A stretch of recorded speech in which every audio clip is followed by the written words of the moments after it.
What's going on? Welcome back to another awesome video. In today's episode, we're going to be talking about what's going on in the market, why the market has been fluctuating the way that it has been, and in reality, what to do when things like this happen, especially right now. This is obviously not going to be financial advice, but I really hope by the end of this video, you have a firm understanding of what's happening in the market and also what you can do to profit the most during times like this. So without further ado, let's dive into today's video. Let's go.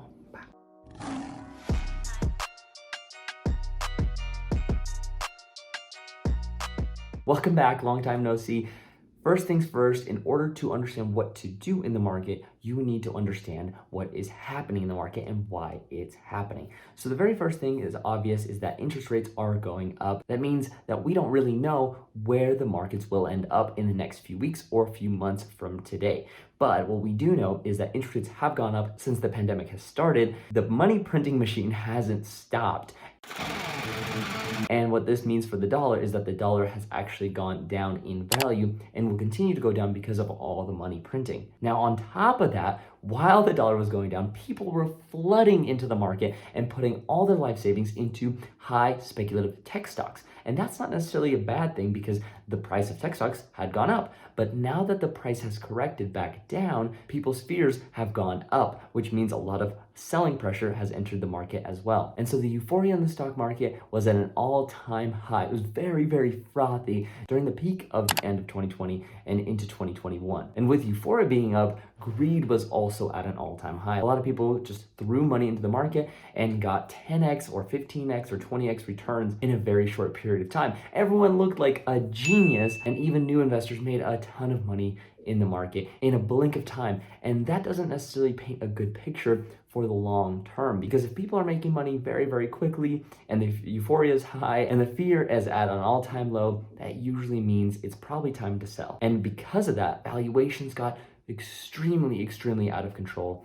And some companies, including companies like Tesla and other EV plays or tech stocks in general, were trading at valuations 5, 10, and even 20 years into the future of their sales. And that means their PE ratios were out of control. Price to book ratios were out of control, which means there were a lot of factors that were pumping this bubble up. And when it bursts hard. And that's why things fell so quickly, especially in the tech sector. Now, the whole overall market hasn't actually fallen that much relative to some of the EV plays and tech stocks. The overall market fell about 5%. Now, that might seem very scary, but in fact, over the last 70 years, we have had 5% dips in the market 3 times per year. So this is not out of the normal. What was out of the normal was the tech bubble burst. This wasn't something out of 1999 and 2000. This was a very mild burst, but this should help prepare us for what could come in the near future. And times like this really reminded me of what the 2017 crypto crash was like.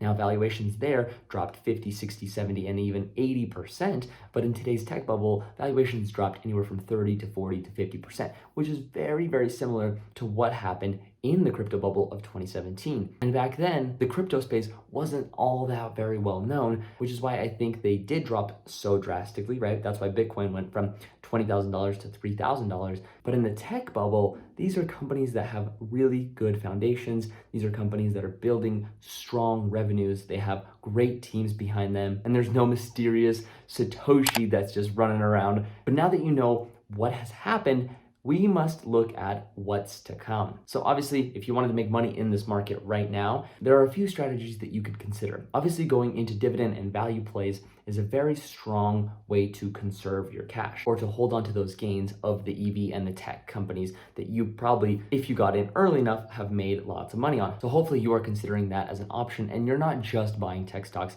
and EV companies, because you need to stay diversified, especially when you're talking about the long term, because who knows what space will blow up first, whether it's going to be biotech or maybe it's robotics, or maybe we'll just have flying cars come out of nowhere. And no matter what sci-fi movie you're basing your reality off of, we're not 100% sure of what's to come in the next 5, 10, and 20 years. That's why it's important to stay diversified in multiple industries and multiple stocks in each industry as well. Another way you can make money in times like this is to bet against companies that are still super overvalued. Now, there's not a lot of companies like that because valuations are starting to come down.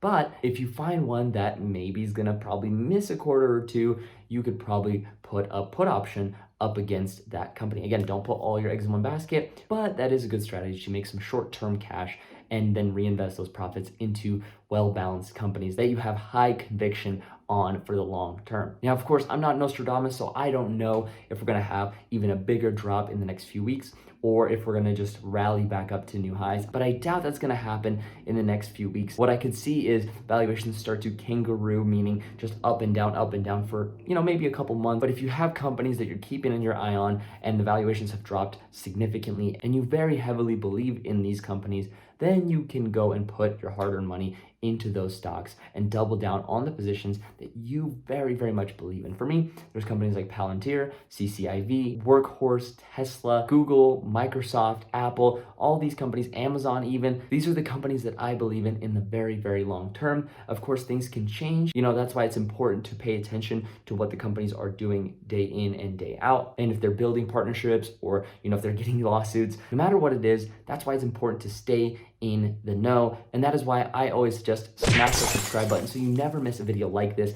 And if you haven't already, smash the like button if you got value from this video. Also, let me know down in the comment section below what you think of the merch, and I'll see you guys in the next episode. Peace out.